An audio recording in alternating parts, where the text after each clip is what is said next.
Greetings, bloggers, vloggers, followers, and potters. Dustin here from Dustin's Dynasty. Welcoming you again to another week of the vlogs. Anyway, today we're going to get started. As you can see, the background in the video is, of course, of winter because we're still dealing with winter here in Western Pennsylvania. It just doesn't seem to go away, although we are promised to have some warmer weather coming up in the next couple of days, which I'm crossing my fingers will happen. The t-shirt I'm wearing today, hashtag Autism at Work. I will also include information about it in the video description. So if you want to find out more about it and how I got it, please listen, read the description. Without further ado, we're going to get into today's vlogs. Today's vlogs are basically stemmed and they come from a week of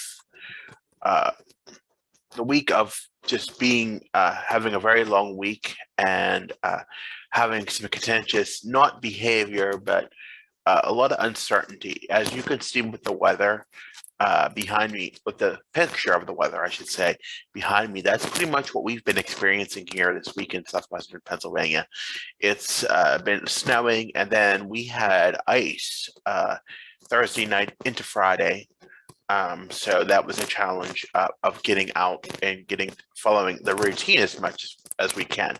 So today we're going to talk about routine and when we don't know what that day is going to be like.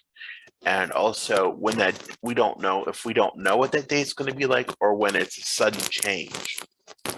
Now, for me, I can deal with change better than most autistics, but it still has a challenge for me. And when the change let's start with a sudden change that we have little knowledge of knowing. When we have to do things with little notice, it's hard for us to adapt quickly. And when we're already having a frustrating, ever-changing week, it can be hard on us. You know, it's just very hard, and that's the best I can say about it.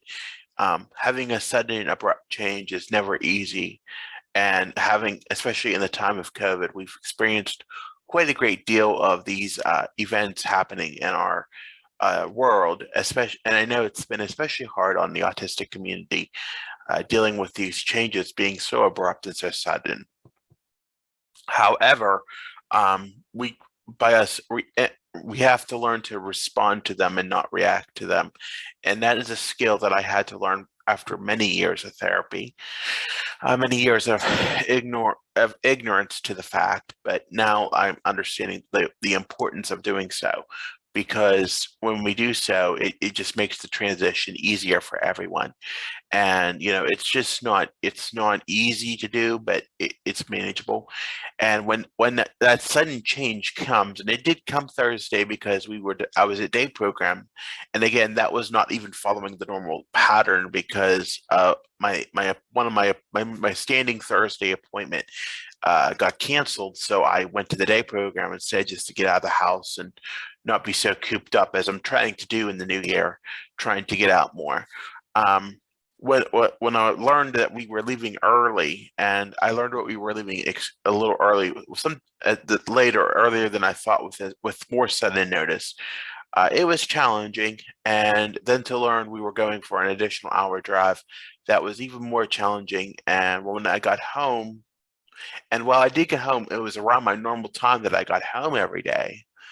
It still was challenging, and I had, with all the challenges of the culture of the day program, then I had to, with everybody being amped up, excited, what have you, I decided I had to determine that I had to recharge and take a nap and regain some strength to get back up into. And as often what's needed is we need a recharge. But when we need to recharge from a change that is sudden, it sometimes takes us longer to do that. For me, it took 3 hours to recharge, which is abnormal. Usually it'll take me an hour or an hour and a half at the most, but it took me 3 hours. And then I didn't even feel like cooking anything or eating anything. So that was a challenge too. But as time went on, it got better in the evening, and then came the anticipation of not knowing what the next day would be, because the ice was coming at some point.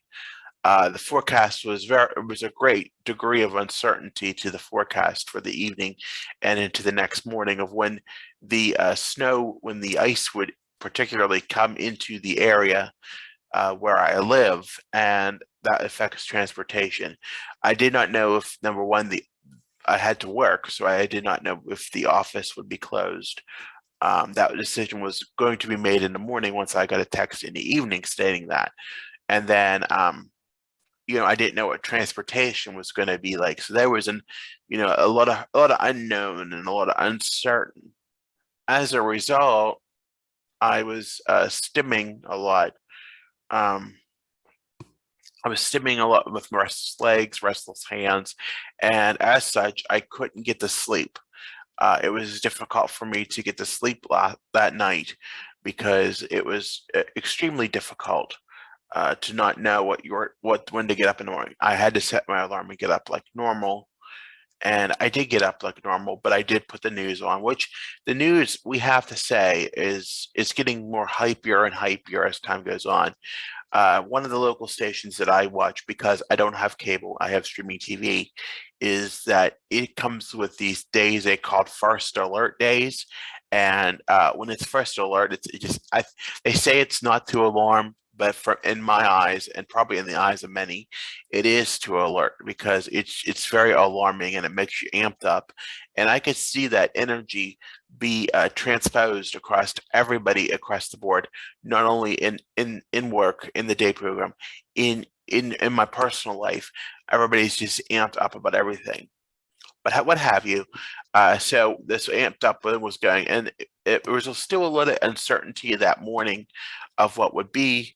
Around 6:30 that morning, which I normally leave around 7:30.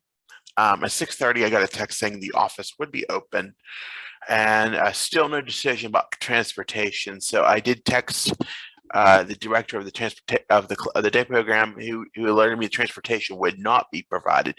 So abruptly, my schedule, my plans had changed. Thankfully, I didn't have any major plans to abrupt the day, but abruptly, my plans for the day had changed with little notice and after lots of anticipation. And as such, I had to decide, and we'll get into this in the second half of the video, of the importance of self-care and why it's important to practice self-care. But as such, I had to practice self-care. I was immediately went to self-care mode where I went back to bed and I slept for 3 more hours because I was just so energetic, and I knew I had to take a nap and I had to rest, and I had to practice much needed self-care, get some long deserved rest. It was very long deserved, and it was really worth it. And when I was done, I was refreshed, and I got to carry on with most of my day. I wouldn't say all of it, but most of my day with ease, and continue on even into today, knowing that it was much better, and I got a lot of sleep last night. So, it's definitely something, that is a thing. And when these decisions are being made, and I know when we have decisions, especially when it comes to weather or events that are out of the control of those who are authorizing our decisions to make these closures or delays or what have you. I know it's not a light decision, and I know sometimes nowadays with schools, the decision to go to virtual is now a hard decision to make. And when that decision is made, it's not taken lightly, but it's also hard on families of autistics who have to learn virtually. So I understand the whole gamut of things, and I understand the whole abrupt sudden change of things. So with that being said, I want to thank you for listening to the first half of this vlog. You can tap a notification bell if you want to hear more. Give a likes or a dislike. Also, be sure to subscribe to the channel if you haven't already, if you want to. be sure to like and follow on Facebook, Instagram, and Twitter at Dustin's Dynasty, on the web at dustinsdynastyusa.com. I'm also on Pinterest, and now I'm doing everyday TikToks at Dustin's Dynasty ASD. And finally, if you this vlog will be transposed into a podcast on many platforms, including Spotify. So I want to thank you again for listening, and to have a good day, everyone.